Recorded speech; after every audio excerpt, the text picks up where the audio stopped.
Front row middle, Bill Rabinowitz, Columbus Dispatch. Hi, Marcus. You came back for an extra year. Probably was not the start of the season you envisioned. How tough was that? Were there second thoughts about coming back? I mean, I see some players quit. Transfer, was that ever a thought? And you obviously played very well last week.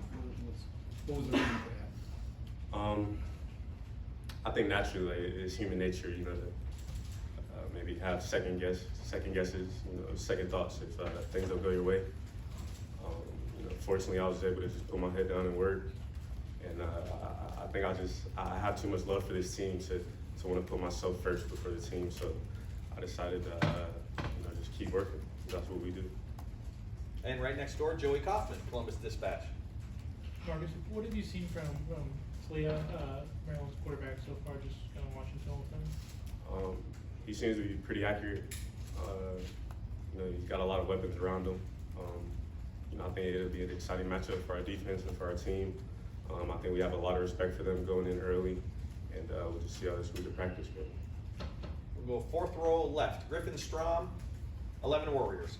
Hey Marcus, Ryan told us that you had to really clear some distractions out of your head this past week. I was wondering if you're able to kind of expound upon that and maybe what some of those distractions were for you.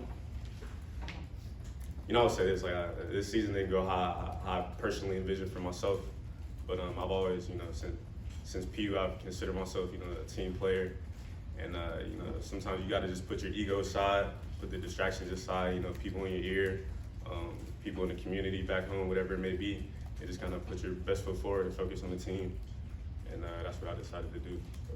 And then also, Brian was telling us that Craig Young has been moving around in safety roles, maybe playing some cover safety. What have you seen out of him in that role, and what kind of makes him stand out playing safety? First off, I love Craig. Great guy, man. I think what's special about Craig is, you know, he's such a versatile athlete. Like, he's one of the probably the biggest DB in the room, but he moves like he's, you know, like he's a smaller guy. And so just having that versatility in him, you know, his physicality, you know, his foot speed, his hips, his long speed. Craig is a guy that can be used in a lot of roles, and we're really glad to have him. Right in front of him, Nathan Baird, Cleveland.com. You're sort of alluding to this, but the coaches in the offseason talked a lot about the depth that they thought was being built with the young guys. Mm-hmm. And now it seems like more that the depth actually with some of those young guys are the best guys on defense, and then guys like you are kind of filling in behind that. Is that, like, how many weeks in does that realization kind of hit you, and is that sort of what you're talking about, that everybody has to kind of process that in a different way? You know, like I said earlier, it might be human nature to think, you know, I'm the guy, you know, but, you know, for a lot of guys that doesn't go that way. You know, there's,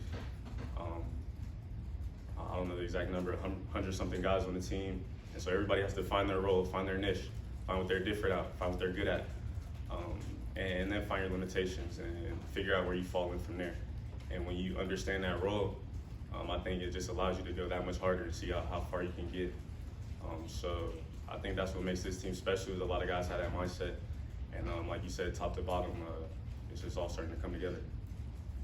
Second row right, Austin Ward, Letterman Row. Marcus, not trying to dig into any game plan, but how different does it feel what you guys do, what you have done the last couple of weeks, than what you started the year with?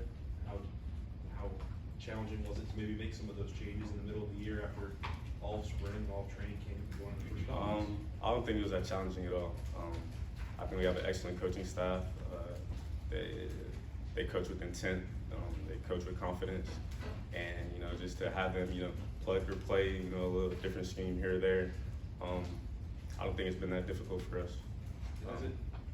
Is it just a slight tweak, or has it felt more significant to those of you? I can only speak for my personal role, and even some of the secondary. I don't know if I see too much difference. That might be a better question for the coaches, I guess. But yeah, that's all I really got. Appreciate it. And we'll wrap it up over here. Third row left, Doug Lesmerises, Cleveland.com. Marcus, we're asking a lot of the same questions, but we know it can be hard sometimes when you want to play more, right? And it seems like you've impressed people with the way you've handled your business here. What is the balance for an older player in helping out younger guys when maybe some of those younger guys then start getting more snaps, right? Like how have you handled it? What's the right thing for an older player to do in a situation like that? You know, the word that's been dodging me this whole interview, I guess it just comes down to humility. You know, just taking that servant mindset. I think there's a lot of power in that. When you know, no matter what that guy's role may be, maybe he makes a play. I explained this to the defensive back room. You know, maybe the buddy next to you, maybe he makes that play. Maybe you thought it was your play to be made. But at the end of the day, you know, you're only hurting yourself when you try to put yourself above the team. And so just taking that servant mindset, that love mindset, that, you know, I'm gonna put my best foot forward, man, and I'm gonna help the team. I think that's like I said earlier, like it's having just huge dividends for what we're doing here. Great. Marcus, thank you so much.